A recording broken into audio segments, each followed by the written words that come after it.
Honestly, before I came to Florida State, I was probably one of the shyest kids you would ever meet in your life. I was the drum major of my band in high school. I played flute, and I'm sure the band jokes are coming up in about 3 seconds. I was really involved with academics. I was really involved with my school, but yet I was so shy that even the principal of my school, regardless of how involved I was, because I was so behind the scenes, he didn't even know my name. And so I think it's kind of funny that I come to a school like Florida State, where there's thousands upon thousands of gorgeous girls that go here. I mean, and for some reason people know my name. It's kind of weird. I am 22 years old. I'm a senior here at Florida State. I'm getting ready to graduate hopefully by the end of summer because I have to take a correspondence course. And let's see, I was born in Miami, so I was born and raised a Hurricane fan. Sorry. And then I was raised in Tampa. Graduated from Gaither High School. I don't know if anybody in here is from Tampa. So I transferred actually from South Florida to Florida State the summer before my junior year because I just couldn't take living at home. I wanted a chance to see what the real world was like. My parents initially were just like, the real world is going to like chew you up and spit you out, Jennifer. You're not ready for it. You don't know what's out there.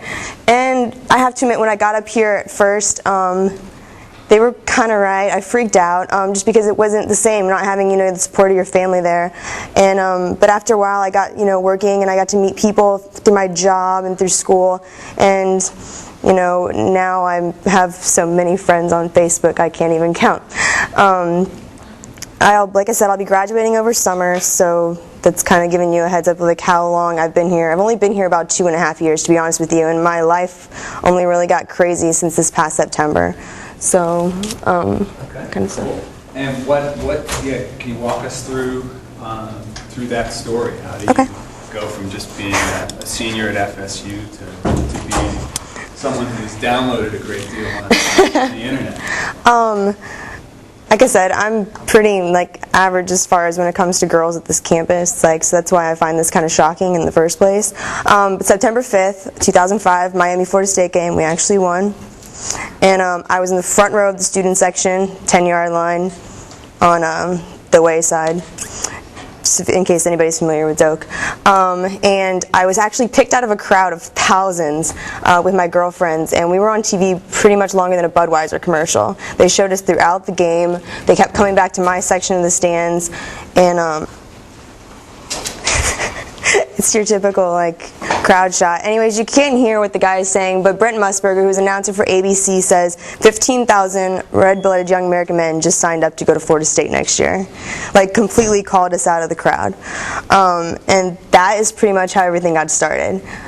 They compare the way that I was found to the way Pamela Anderson was discovered, because she was picked out, I think it was from a Canadian football game. Any guys know? I don't know. But that's pretty much how my story got started also. And the next day, I knew I was on TV. I didn't know how long. I didn't know the extent of it. My dad got a call from a friend who's a Florida State alumni. Says, hey, they tease each other because my dad's, UM fan.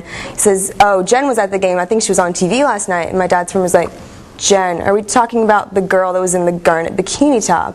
And sure enough, he goes, yeah, I think she was wearing that. He goes, well, you need to go to this website. So we went to warchant.com, which is one of the sponsored websites for the Florida State Seminoles. I don't know if anybody in here posts on there. It's message boards, sports boards. They discuss all kinds of sports topics on there.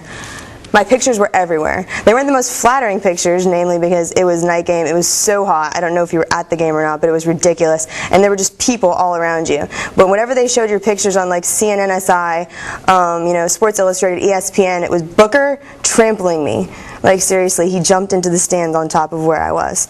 But they kept calling me, who's this girl, who's this girl? And they called me the cowgirl because I had the cowboy hat on. And so that's kind of how everything got started.